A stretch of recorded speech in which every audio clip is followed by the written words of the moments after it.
अस्सलाम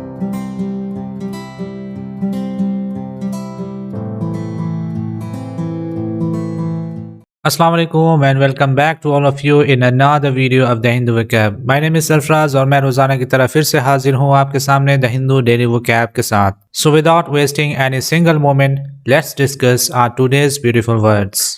आज की वोकैब में हमारा जो सबसे पहला वर्ड है वो है पुट इन द डॉक। इसका मतलब होता है कटघरे में खड़ा करना को कहते हैं, या मुल्जिम ठहराने को कहते हैं, या इल्ज़ाम लगाने को कहते हैं। इन सारी चीज़ों में आप ये वर्ड यूज़ कर सकते हैं।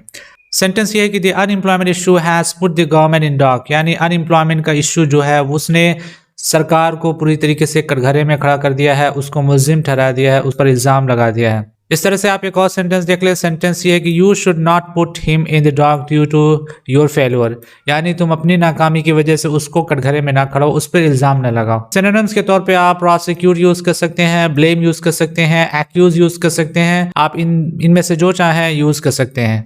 Next word is maroon. इसका मतलब होता है असहाय छोड़ने को कहते हैं, या बेयार व मददगार छोड़ने को कहते हैं, या किसी को बिल्कुल अबेंडन या लीव करने के लिए इस वर्ड को यूज़ किया जाता है।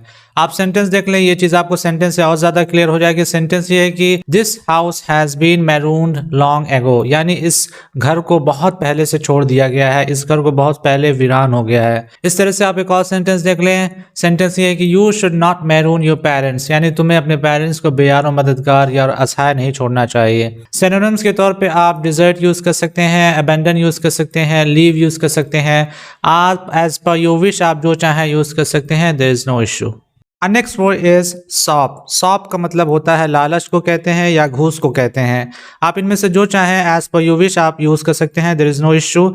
आप सेंटेंस से ये चीज़ को समझें, ये चीज़ आपको ज़्यादा क्लियर हो जाएगी। सेंटेंस ये है कि many types of sops are offered to voters in elections, यानी इलेक्शन में बहुत सारे तरीके के लालच और घूस को ऑफर किया जाता है वोटर्स को। इस तरह से आप एक और सेंटेंस देख लें। सेंटेंस ये है कि the teacher denied this sop offer to him, यानी टीचर को जो ऑफर किया गया या घूस या लालच जो ऑफर किया गया वो उस टीचर ने इनकार कर दिया, उसको डिनाई कर दिया। सिनोनिम्स के तौर पे आप ब्राइब यूज कर सकते हैं, लीव यूज कर सकते हैं। बूडल एक वर्ड है, बड़ा ही प्यारा वर्ड है, आप इसको चाहें तो यूज कर सकते हैं एज पर योर विश।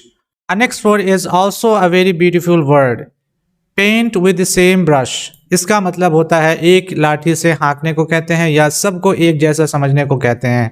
आप इसको सेंटेंस से समझे, ये चीज़ आपको ज़्यादा क्लियर हो जाएगी सेंटेंस से। सेंटेंस ये है कि the teacher punished painting all the students with the same brush, यानी टीचर ने सारे बच्चों को एक जैसा समझते हुए सबको पनिश किया। इस तरह से आप एक और सेंटेंस देख ले। सेंटेंस ये है कि the government should not paint all the NGOs with same brush. हमने ये सेंटेंस न्यूज़पेपर से ही उठा लिया है। सेंटेंस ये है कि सरकार को सारी एनजीओज को एक तरीके से नहीं ट्रीट करना चाहिए, एक जैसा नहीं समझना चाहिए, एक लाठी से नहीं हाँकना चाहिए।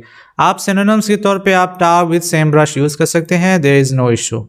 Next word is lock horns. इसका मतलब होता है लड़ाई करने को कहते हैं, या लड़ने को कहते हैं। इसको आप सेंटेंस से समझे, ये चीज़ आपको सेंटेंस से और ज़्यादा क्लियर हो जाएगी। सेंटेंस ये है कि both party members are locking horns, यानी बोथ पार्टी, दोनों पार्टी के जो मेंबर्स हैं वो आपस में लड़ रहे हैं, झगड़ रहे हैं। इस तरह से आप एक और सेंटेंस देख लें। सेंटेंस ये है कि he does not want to lock horns over this issue, यानी वो इस इशू पर किसी तरह की कोई लड़ाई या झगड़ा नहीं करना चाहता है। सिनोनिम्स के तौर पे आप फाइट यूज कर सकते हैं, क्लैश यूज कर सकते हैं, क्वेरल यूज कर सकते हैं, एज पर योर विश आप जो चाहें यूज कर सकते हैं। सो आज के वो कैब में बस इतना ही। कल फिर हाजिर होते हैं नए वर्ड्स के साथ, तब तक के लिए गुड बाय।